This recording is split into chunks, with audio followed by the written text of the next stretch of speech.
하나님이 우리를 도와주시는 줄 믿습니다. 특별히 이 새벽 가운데 하나님께 나와 부르짖는 주의 백성들 가운데 있기를 소망합니다.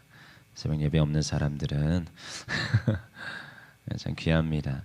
새벽에 항상 깨어서 하나님 앞에 또 피아노 봉사를 하고, 제가 한 4년을 본 것 같아요. 그렇죠? 너무 고생하시는데도 하나님이 하시는 줄 믿습니다. 그렇죠. 오늘 이제 사무엘상 29장인데요. 29장에 이제 블레셋이 이제 이스라엘과 전쟁을 치르게 되는 거예요. 이 사울을 대적할 수 있는 존재는 블레셋밖에 없습니다. 블레셋의 특별히 지금 왕은 아기스예요. 여러분, 그럼 블레셋이 어느 정도의 나라일까요, 여러분?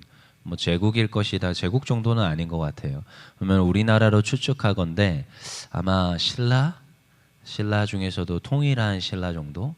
근데 여러분 잘 보시면 알겠지만 뭐 중앙 집권이 잘 된 나라는 아니에요. 아직 여전히 누가 있어요? 수령들이 있고, 수령들의 입김이 세요. 성경 이제 보시면서 왕이 힘이 있구나 힘이 없구나를 이제 판별을 좀 하셔야 됩니다. 왜냐하면 저희도 역사 공부를 하다 보면 중앙 집권이 잘 된 저희 나라에 어떠한 왕들이 있고, 그렇지 못하고 여전히 지방 호족들과 지방 수령들에게 휘둘리는 왕이 있지요. 근데 이제 블레셋이 이제 중앙 집권 국가로 가는 그 과정 가운데 있는 지금 상황인 거예요. 그 상황에서 이제 전쟁을 이제 치르면서 조금 더 이제 왕권이 더 강화가 되겠죠. 전쟁에서 승리하고 전쟁에서 뭐 저쪽 왕을 사로잡아오고, 아무튼 잘하면 더 왕권이 강화가 되는 겁니다.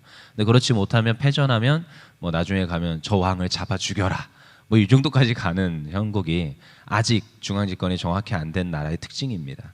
블레셋은 그런 지금 과정 가운데 있다라는 것을 우리가 염두에 두고 29장을 보면은 좀 이해가 쉽습니다. 우리 1절 한번 보겠습니다. 시작. 블레셋 사람들은 그들의 모든 군대를 아벡에 모았고 이스라엘 사람들은 이스라엘에 있는 셈 곁에 진쳤어요. 이제 전쟁하려고 싸우려고 준비 중입니다. 요 이 땅 2절 읽어볼게요. 시작. 블레셋 사람들의 수령들은 수백 명씩 수천 명씩 인솔하여 나아가고 다윗과 그의 사람들은 아기스와 함께 그 뒤에서 나아가더니, 지금 이 수령들이 백부장, 천부장 이렇게 지휘체계가 돼 있어요. 근데 누구를 따르는 거예요? 수령들을 따르는 거예요. 여러분 본문을 잘 보십시오. 아기스 왕을 잘 따르는 것 같지만 안 그래요. 안 그래요. 3절 읽어볼게요. 시작.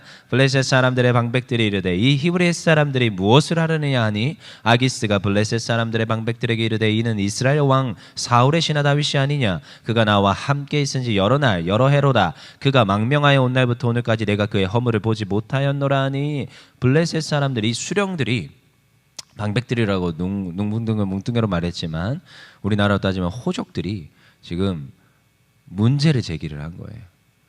지금 우리가 전쟁을 치르러 올라가야 되는데 저 다윗과 다윗을 따르는 무리들, 이미 아둘람 공동체가 어느 정도 완성이 됐고 이미 다윗을 따르는 무리가 수천이 이제 이르기 시작했습니다.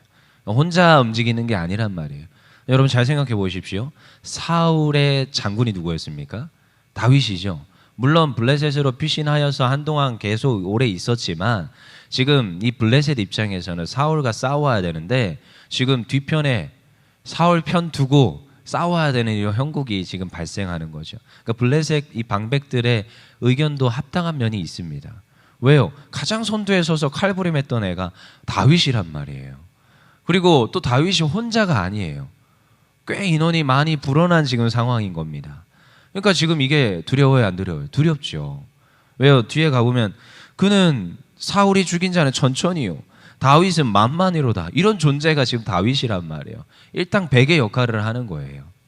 그가 지금 장군이고 그의 그 인솔이, 그의 지금 전술이 예사롭지 않았어요. 그가 나와서 싸웠다 하면 계속 이겨요. 근데 그런 존재가 지금 블레셋에 의탁하고는 있지만 이 사람이 마음을 바꿔먹고 어쨌든 이스라엘과 싸우게 되면 가족을 치는 거 아닙니까? 그러면 이 지금 여기를 다윗을 따르는 무리들 중에서도 친지가 있을까요, 없을까요? 있단 말이에요. 그러면 이게 지금 뒤집어질 수 있는 형국이 있기 때문에 블레셋 방백들의 이 의견도 타당합니다. 굉장히 타당해요. 그러니까 앞에도 적이 있고 뒤에 지금 적을 끼고 지금 싸울 수도 있다, 이런 얘기를 지금 하는 거죠. 근데 아기스 왕이 아니다, 내가 저 다윗과 다윗을 따른 무리들을 지금 수해 동안 내가 여러 해 동안 보았는데 그에게서 허물과 죄악과 나를 치고자 하는 이런 모습을 못 봤다 라고 누구 편 들어요? 다윗 편을 드는 거죠. 그리고 나서 이제 블레셋 방백들이요, 4절 읽어볼게요. 시작. 블레셋 사람의 방백들이 그에게 노한지라. 누구에게요? 사울에게 노한 거예요. 아니 아기스에게 노한 거예요. 그리고 블레셋 방백들이 그에게 이르되 이 사람을 돌려보내요, 왕이 그에게 정하신 그 처소로 가게 하소서. 그는 우리와 함께 싸움에 내려가지 못하리니 그가 전장에서 우리의 대적이 될까 하나이다. 그러니까 뒤에서 칠 거라는 거예요. 아니다, 반드시 가면은 이게 지금 형국이 앞에도 적 뒤에도 적 이렇게 될 겁니다, 이렇게 얘기를 하는 거죠. 그리고 그가 무엇으로 그 주와 다시 화합하리까? 이 사람들의 머리로 하지 아니하겠나이까? 그렇죠. 우리들을 쳐서 오히려 우리들의 머리를 들고 가서 사울과 화합할 겁니다, 이렇게 얘기를 해요. 여러분, 근데 굉장히 맞는 말일 수도 있습니다. 다윗은 그런 말도 안 하지만, 그렇게 하지도 않지만 이들의 입장에서는 그럴 수 있어요. 근데요, 이제 수령들의 이 합당한 의견, 근데요 여러분, 그냥 아기스에게 그냥 이렇게 의견만 제시한 게 아니란 말이에요. 이게 일종의 협박입니다. 당신 내 말 잘 들어. 왜요? 4절에 첫 절에 뭐래요? 방백들이 그에게 노했어요. 여기서 성경을 잘 보셔야 됩니다. 성경에는 필요하지 않은 단어가 들어간다 안 들어간다? 안 들어간다. 다 이유가 있습니다. 노했어요. 그러니까 지금 아기스가 곤란해진 거예요. 굉장히 곤란해진 거예요. 아직 중앙집권도 제대로 되지 않았고 지금 뭔가 왕권이 더 견고해지고 이 전쟁에서 승리하여서 뭔가 지금 자기 입지를 공고히 해야 되는데 지금 이 다윗을 자기가 보호하는 이 형국 가운데 어려움에 처한 겁니다. 그 가운데 지금 있는 거죠. 그래서 또 5절에도 보니까 그 사울이 죽인 자는 천천히요, 다윗은 만만히로다 하면서 이들이 지금 이렇게 두려워하고 있습니다. 그래서 아기스가 다윗을 부릅니다. 6절 읽을게요. 시작. 아기스가 다윗을 불러 그에게 이르되 여호와께서 살아계심을 두고 맹세하노니 내가 정직하여 내게 온 날부터 오늘까지 내게 악이 있음을 보지 못하였으니 나와 함께 진중에 출입하는 것이 내 생각에 좋으나 수령들이 너를 좋아하지 아니하니 어떡하냐. 그래서 이제 다윗이 의문을 제기합니다. 다윗이 8절에 아기스에게 묻습니다. 내가 당신과 있을 때 무엇을 하였나이까? 나에게서 무엇을 보셨기에 내가 저기 사울과 싸워서 이기게 못하게 하십니까? 어떻게 저한테 이럴 수 있습니까? 그동안 당신한테 충성하였고 몸을 의탁하였는데 어떻게 이럴 수가 있어요? 근데 여러분, 아기스의 마음과 수령들의 이 모든 것들을, 여러분 지금 여기서 등장인물이 하나님이 안 나와서 그렇지요. 누가 계신 거예요? 하나님이 계신 거예요. 하나님이 계신 거예요. 일부러 싸우게 안 하시는 겁니다.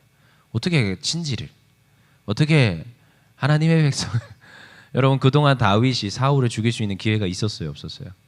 있었어요. 피하는 거예요. 계속 피했어요. 하나님이 기름 부으신 자를 내가 죽일 수 없다 하면서 다윗이 피했어요. 하지만 다윗이 참 그 갸륵하고 기특한 마음이 있지만 여러분, 그 모든 전반에 누가 개입하시는 거예요? 하나님이 개입하신 거예요. 여러분, 오늘도 아기스와 이 방백들을 선동하고 지금 이러한 일들을 진행하시는 분이 누구예요? 하나님이세요. 싸우지 않는 게 다윗과 다윗을 따르는 아둘람 공동체에게 유익합니다. 훨씬 낫습니다. 하나님이 그 길로 인도하시는 거예요, 지속적으로. 물론 다윗은 모릅니다. 아기스 왕도 모르지요. 하지만 성경을 아무리 보아도 하나님께서 싸우지 않게 하세요. 그리고 어떻게 합니까? 아기스가 해답을 줍니다. 10절입니다. 읽어보겠습니다. 시작. 그런즉 너는 너와 함께 온 내 주의 신하들과 더불어 새벽에 일어나라. 너희는 새벽에 일어나서 발거든 곧 떠나라 하니라. 그래, 너 새벽에 일어나서 떠나라. 오늘이 또 새벽이지요. 이 새벽에 여러분 기도하며 하나님께 부르짖을 때 하나님 놀라운 역사와 일하심이 있는 줄 믿습니다. 성경에는 새벽에 하나님의 일하심이 너무 많습니다. 새벽 가운데 하나님께서 일하셔서 수많은 기적과 이적. 여러분, 다니엘이 그 사자굴에 들어갔을 때 다리오 왕이 언제 달려와요? 새벽같이 달려와서 다니엘아 괜찮냐 하나님께서 사자의 입을 틀어막게 하시고 다니엘을 보호하여 주십니다. 새벽에 일하시는 하나님, 주님도 새벽에 가서 하나님께 기도하며 하나님의 일하심을 구합니다. 여러분, 새벽에 부르짖었던 주의 백성들이 많은 이 대한민국 가운데 부흥의 역사가 있었고 지금까지도 평안케 하시는 하나님의 보호하심이 있는 줄 믿습니다. 여러분, 새벽에 하라는 거예요. 오늘도 지금 하나님께서 보호하셔서 그 신하들과 더불어 새벽에 일어나서 너 가라 이렇게 하는 거예요. 아기스 왕이 말을 했지만 하나님께서 하시는 일인 줄 믿습니다.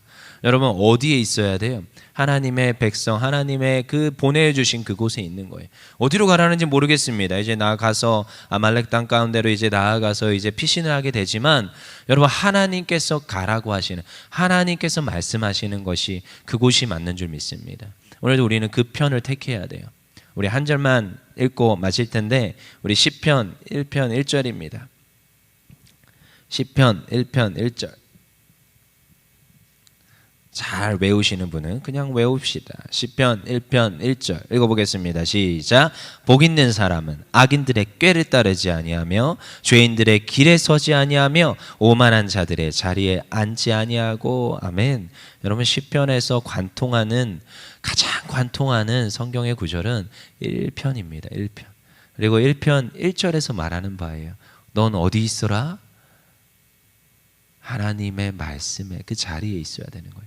보내어 주신 그 자리에 있어야 되는 거예요. 오늘 다윗을 통하여서 수많은 시편을 씁니다. 그리고 다윗의 그 여정과 그 길을 하나님 인도하세요. 근데 그 길을 인도하실 때 하나님 사용하신 방법은 악인을 들어도 쓰지만 하나님께서 말씀을 주셔서 그 말씀대로 행하게 하세요. 여러분, 우리는 어디에 있으면 돼요? 말씀의 그 자리에 있으면 돼요. 그리고 1편 1절에서 말하죠. 복 있는 자리에 있어야 돼요. 그렇지만 어디에 있으면 안 돼요? 오만한 자리에 있지 아니하고 죄인의 길에 서지 아니하고 악인들의 죄를 따르지 아니하는 거예요. 어디 있으면 돼요? 복 있는 그 자리에 있으면 돼요. 그것이 말씀의 자리요. 오늘도 이 새벽에 새벽을 깨우며 기도하는 자리요. 하나님의 영광을 돌리며 교회 가운데 하나님 나라를 세워가는 자리인 줄 믿습니다. 그 길을 오늘도 하나님께 묻습니다. 하나님, 어디로 가야겠습니까? 오늘도 말씀 가운데 알려주시며 세밀한 음성으로 우리를 인도하신 하나님 되심을 믿습니다. 그 하나님의 도우심이 오늘도 우리의 삶에 있는 줄 믿습니다. 기도하겠습니다.